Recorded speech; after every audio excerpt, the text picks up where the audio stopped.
seemed much easier than the first time around. Yeah. Give me an idea. What was, you seem very patient to start out with, but what was the biggest key to your performance tonight? First I got to start by saying all glory be to God.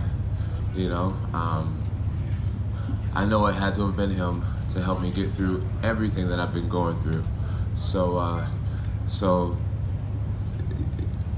you know, I'm just the temple, and God has totally given me the power to be in this position. So I thank Him so much, and all glory be to God. Secondly, my training partners and my coaches, Jackson's Mixed Martial Arts Wing Academy, Jesse, my swimming coach, Lawrence, my strength and conditioning coach, my brother Tule, Leo, I see my man Matt back there. I mean, just so many mighty men, Brandon Gibson, Tusa, Izzy, so many mighty men that has worked together to build this product that we have today. I believe as a team, we are only getting better. 31 years old, and I feel like we're only getting better. So hope I didn't leave anybody out. But you guys know I all love you so much. Miss Jessie, my fiance, Sheila, her mother. I'm so glad to see her here tonight. I had so much love. My father, my mom. I had so much love. So many people helping build me up. So shout out to all of them. And to answer your question, what was the key tonight? You know, my dad said something that interested me before he left the hotel room. He said, don't chase Gustafsson tonight. People cheered last time whenever he would run away from me. And he said, don't chase him. Do not chase him, you know. And that really rung in my head in the locker room and things like that. And so I changed it up and kind of Gustafsson. I did the running, I did the backing away. And it worked out. It worked out. I got to display my footwork. Tonight he was kind of plotty, marching forward the whole time. He kept saying he wanted to put pressure on me. And I backed up, and I made sure I scored points. And I kept him guessing, level changes, actual shots, kicks and punches. And yeah, I don't know. I think maybe his aggression worked against him. You got your belt back tonight.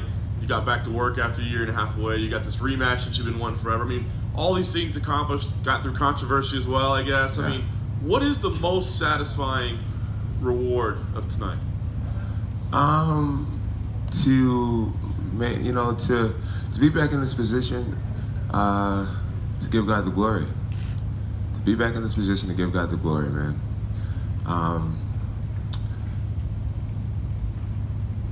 Yeah. After it, you went to your rival right away. You said DC, but I'm curious because you said DC. I've got this belt. Come get it. Yeah. Is there something that wouldn't be more satisfying about maybe moving up to heavyweight and taking the belt that he has there? No, you know, when it comes to Daniel Cormier, he's always quiet unless he's speaking out to discredit me and my legacy, my achievements. You know. Every time he opens his mouth, and it works against him. I see the fans' reaction. They're just like, dude, leave Jon Jones alone for once. Dude, he beat you. You sound so bitter. He works his hardest to try to discredit and try to delegitimize the fact that I beat him twice. And the only thing I want to delegitimize as a retaliation is his claim of being a light heavyweight champion. He was never the light heavyweight champion. He never beat me. But this has been my era since 2011. I want to make that loud and clear. DC is no champ. When we talk about an asterisk next to my name, there's going to be always an asterisk next to the idea of him being a champ. The only way he can shut me up, what I'm saying right now, is to beat my ass. Simple. Me going to heavyweight would be making it extremely personal. And for me, I have no problem with DC. I have a problem when he comes out and says, see, I told you guys he's a cheater. I told you he's a cheater. I have no real problem with DC. I'm not gonna go to heavyweight and try to take everything from him and destroy his legacy and all that type of stuff. Is it possible that I could do that? It is possible. But I'm fine having mine and he can have his. DC needs to admit to the people that he was never the light heavyweight champion. or face me at light heavyweight and shut me up. Congratulations, Jon. Thanks, Kevin. My first question for you is the changing in the third round. You referenced the first 2 rounds, how you were just trying to score points and kind of get some kicks in. You seem like Jon Jones in the third round, where you had that explosion that you were known for, and you didn't have that maybe in the first 2 rounds. Was that because you were kind of holding back, and then when you saw what you needed to see, that you changed up? Yeah, in the first 2 rounds, I still haven't watched the fight, so the things I'm saying may not be completely accurate, but in the first 2 rounds, I was just trying to play smart. I was trying to figure out his range. I was trying to figure out any new tools that he may have added to his game. And I didn't see any new tools. I noticed that my level of range was a lot stronger, thanks to my kickboxing coaches and boxing partner, Leo. I noticed my understanding was stronger, and I started thinking to myself, Jon, don't let him into this fight. The only way you can let him into this fight is by giving him a slow pace, allowing him to build confidence, things like that. So once I noticed that we kind of were figuring him out, I said, okay, if you believe in your cardio and your training, if you believe that you're meant to win this fight, take the fight, win this fight. And instead of waiting and backing up and being reactive and allowing him to get into the fight, I decided to start to turn it on and take the fight to him, fight my fight, instead of waiting to see what he was capable of. This is such a sport that takes so much from the fighters, right? It drains you over time, and I know you lost a lot with all the problems you had over the years, mostly money. But the fact, do you think it helped you in a way, Jon, that because you just competed once a year for the last couple of years, that your body didn't get all that wear and tear that it might have had if you fought 2 or 3 times in those years, and now you're going into your 30s with a lot more mileage on you? So do you feel like in some small way you kind of got a break by not having to fight all those? Absolutely. Absolutely. Being suspended for 3 years out of the last several years has been very educational for me. The biggest thing that I've been able to do is have an understanding of who I am outside of the sport. Outside of Jon Bones Jones, who's Jonathan Dwight Jones? I got to go to therapy this summer and talk a lot about who Jonathan Jones is and what means most to Jonathan Jones. I got to see how people treat me when I'm not in the limelight, when I'm not training for a fight, when my reputation is not the best. I got to learn to differentiate between legitimate friendship and people who are around.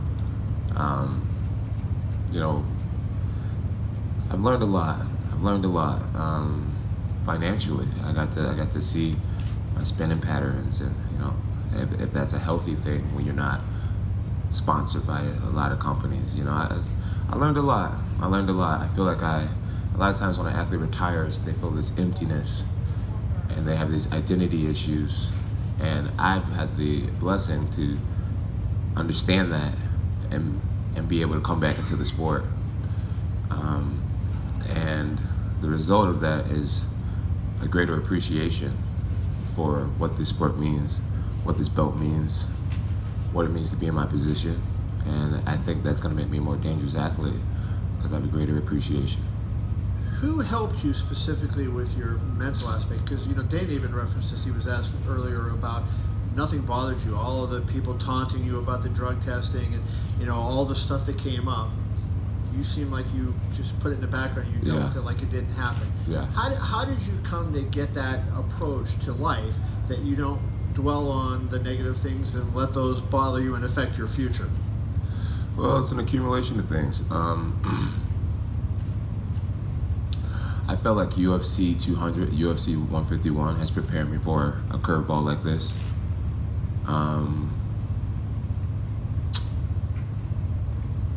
And I feel like losing my mom and having the belt stripped from me, and what I believe, it was, I was innocent throughout this whole thing. I felt like nothing that this sport can throw at me, no opponent could hit me as hard as life hit me this summer. And so I know to be in my position is just a total blessing. To be talked about, to be hated, to be cared about ultimately, it's a blessing. And so I believe that maybe God or something is saying that it's not designed to be easy, but it's totally going to be worth it. And I stand by that. I live by that. You know, to be the best ever, possibly, is not meant to be easy. It's not meant to be easy, and that's how I feel. There's been so much talk, Jon, about the tens of millions of dollars that have gotten away from you with lost sponsorships and fights and everything like that. You look so good tonight. I mean, how busy do you want to try to be in 2019? I mean, and building off what Kevin said, I mean, does the extended layoff allow you to, you know, get a pile of fights in over this time? Yeah, I'm not even sure if I answered Kevin's question about the layoff.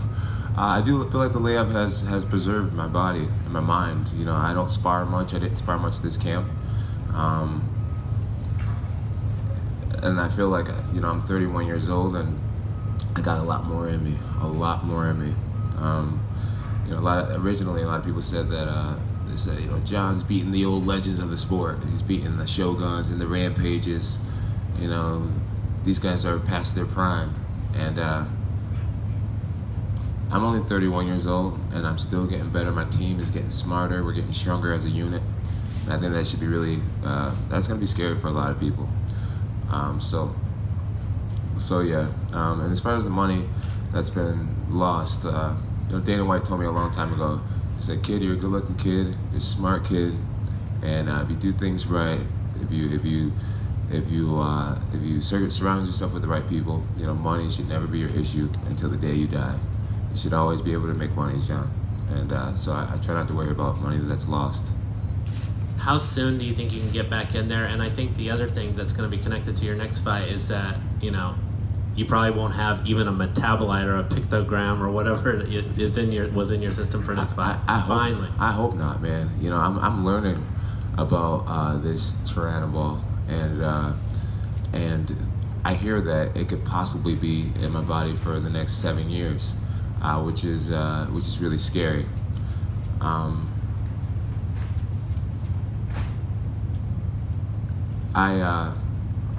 In the first drug test situation with Daniel Cormier, you know, they found a long-term metabolite in my body.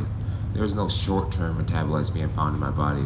I don't know how long this has been in my body, but I'd eventually like to fight to get my Daniel Cormier fight overturned, because, you know, if there was short-term metabolites found in my body, you would be able to tell that something got in me recently. But they found a long-term metabolite in my body. They've never found short-term metabolites in my body. And people ask me, you know, how do you know, Jon, and this isn't something that's new putting in Jon's body before this fight? And if it was new, you would find short-term metabolites, medium-term metabolites. You only find long-term metabolites. Maybe this was in my, I don't know. I don't know how long this has been in my body, but I hear it could be in there for up to 7 years. Tonight I got drug tested by 2 different agencies.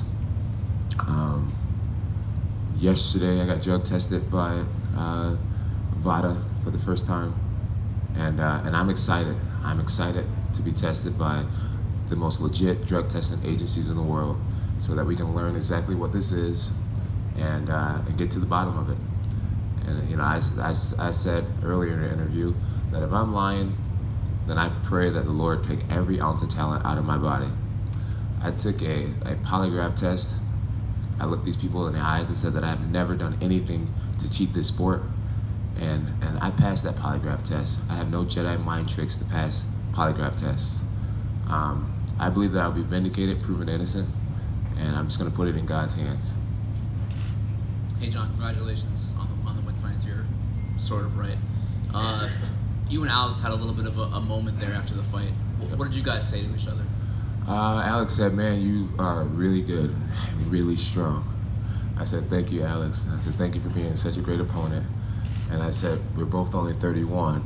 You know we're going to be fighting again. And he said, yeah, we're going to be fighting again. And I said, darn it. And yeah, we're gonna be fighting many times. He's gonna keep me on my game, and I'm gonna keep him continuing to strive and get better. I believe that Alexander will beat most guys in the division, but I'm here to stay. I believe that this is my era, and I'm gonna own it for many years to come. That's my next question, because you come back and you beat the guy that people said, this is the guy that was your hardest test before. Some people even said that, Alex won the first fight. You come back after a layoff, you beat him. What is next, and what do you see as far as, like, what are the goals and accomplishments? You've already accomplished so much. What is next? What is next is for me to keep a degree of humility and to stay in the gym. To stay in the gym, stay getting better, and to not take anyone lightly. To not let my head get too big, not take anyone lightly. There's a lot of fresh meat that is rising up in the division, and in order for me to conquer these guys, I have to stay by the fire, stay in the gym, stay knowing that I don't know everything, and that's what's next. So you'll be kind of like the veteran guy welcoming the young lions like you once were. Oh yeah, well, I'm still a young lion. I'm only 31, and I've never been knocked out. I've been rocked in training maybe once or twice.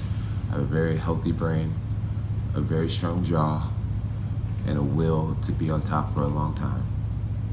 Is the plan for now to go in front of the Nevada Commission now next month and get that done with and get licensed there and then move on? Yeah, my plan is to face everything head on, to answer every question, to take every test, to take every polygraph, to pay every penalty, to do whatever I gotta do to prove my innocence.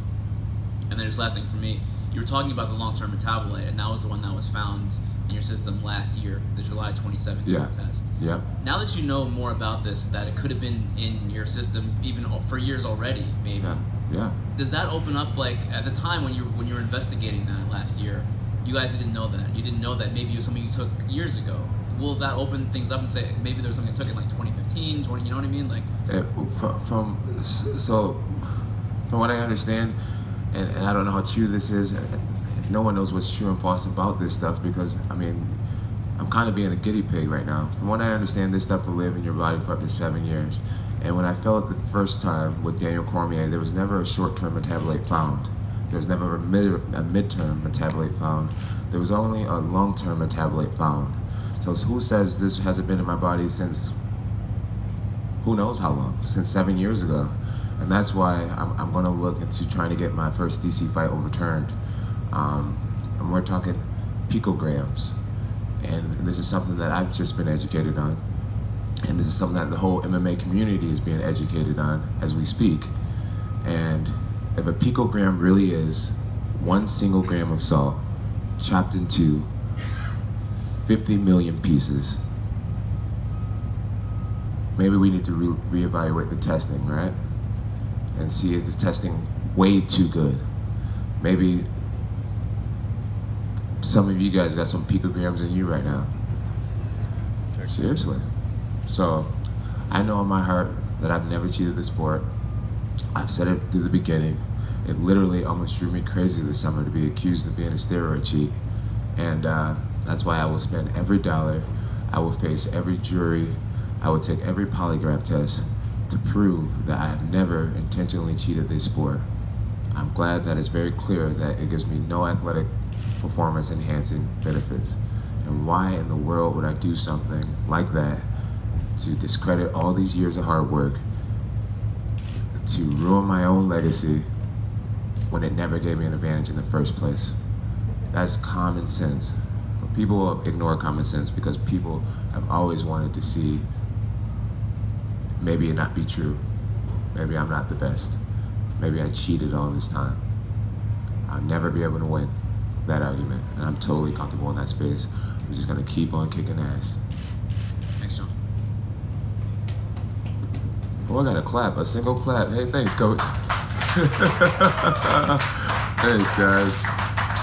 Jones, congratulations, you're winning tonight. I'm not gonna ask any more questions about doping, it was too much, I think. But do you consider in the future going in a heavyweight?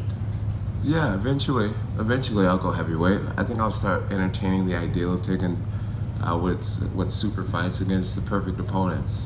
Yeah. Tonight, I had a feeling you were kind of going slow at the second round, and the third round, I saw that you were breathing hard. You know, it was difficult. You know, what you felt that moment? Were you tired or? No, I never. At no point did I feel tired. I'm just starting to believe in my experience and my education when it comes to this mixed martial arts thing, and I know that there's no rush. Rushing is how you can get knocked out. You know, be comfortable backing up. As long as you're scoring points, it's not considered running. And so I was just patient. I was just waiting. Coach Wink told me, John, wait for the boom. Wait for the boom moment. You know, pick them, score when you can, and eventually the boom will come. The boom in my last fight happened with a head kick over DC. The boom this time was scoring a solid takedown. And so we were just patient. We knew we were winning every round. The fight metrics has already shown that I've won every round. And just patient. Well, congratulations. It was a very impressive comeback. And the last question is, have you seen the fight, Chris fighting Amanda Nunes? What do you think about it, you know, in your comments? My comments is I'm extremely proud, happy for Amanda Nunes, mainly for Brazil, to have now the most dominant woman champion of all time being from Brazil. I'm extremely proud for Brazil. I've always had this interesting connection to Brazil. I really adore that country. So I'm really happy for Amanda Nunes. At the same time, as a Christian, I'm really sad for Chris Cyborg. As a woman of God, I got to admit that I wanted her to win. And that's no knock on Amanda. They're both great champions. And it was a great fight to watch. Hi, John, over here. You're talking about fighting Gustafsson again, possibly, so you don't feel that chapter is closed now? I think it's closed. I think it's closed. But I also am smart enough to know that Gustafsson will fight his way back to the top. And so a third fight's inevitable. You talked about a knee to the groin that slowed him down. Did you sense that? No, I never said anything about a knee to the groin that slowed him down. Gustafsson talked about that. Oh, did he say that? Oh, wow. There'll always be something. There'll always be something. And what do you think is next for him now? For him to keep his head high. That's what I would like to see from him. To keep his head high and know that he is right there with the top guys in the division, to continue to develop his game. And I need Gustafsson to stay sharp. I have to know that there's guys like him out there to stay sharp. And so keep your head high, get back to the drawing board, and let's do it again. Thank you. Thank you. So I saw you were talking about the fight here. Hey. You're talking about the women fight, and I saw you with Cyborg over there. Yeah. As a champ, like she was like the reigning champ for so long, and always like when you're a champ like this, you're the target for everyone. So what did you talk with her, and what advice can you give her? You know, like. Yeah. So after her press conference in the back of the room, I just told her that I'm honored to stand by her because of her clarity in such a hectic situation. She said, her quote was, you know, I don't know why God did this, but he has a plan for all of our lives. And whether you believe it or not, I do believe he has a plan for all of our lives. And the fact that she wasn't discouraged or dismayed by this, it showed me that strength and what it is. She understands that it was in God's will for her to lose tonight. And she was a woman enough to still have pride in who she is and not feel like a failure. And she will know why this happened eventually, and she'll come back stronger than ever.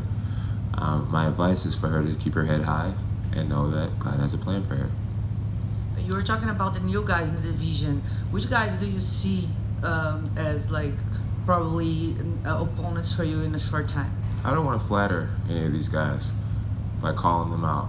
Tonight has been a great night for me, hard-earned, and I don't want headlines to be tomorrow, Jon Jones called out this guy or that guy. They are all just pieces of this puzzle, and whoever it be, despite the name, I'll be ready for more victory.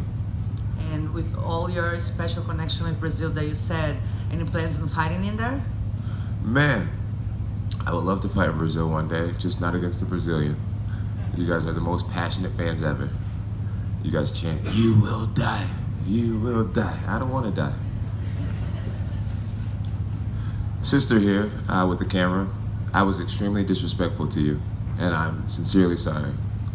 I was ready to fight, and I felt a little bit of maybe an attack, and I wasn't in the mood to lose. Yeah, I was just not in the mood to lose, not even a verbal argument. I'm so sorry for disrespecting you. Hey Jon, there's been a lot of talk leading up to this fight about you not being 100% the first time you fought Gustafsson. Can you just talk a little bit about the difference between these two fights and your preparation? What's your question again?